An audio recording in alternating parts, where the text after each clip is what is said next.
Yo quería contaros, antes de que ellos hablen, quería contaros una pequeña historia, porque seguro que todas conocéis la historia de Teseo, famoso por su laberinto, derrotar al Minotauro, todas estas aventuras.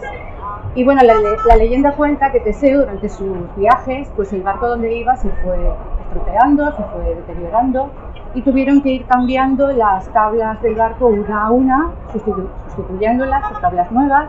Se estropeaba una, la quitaban, ponían otra, ¿no? Y así paulatinamente. Y esta metáfora es muy buena porque... Voy a decirles que si no saben que aquí se están dando charlas, que se vayan a otro puente. Algo habría que decirles, ¿no? Cortamos. Que vayan los jóvenes aniversarios. Bueno, hacemos un corte.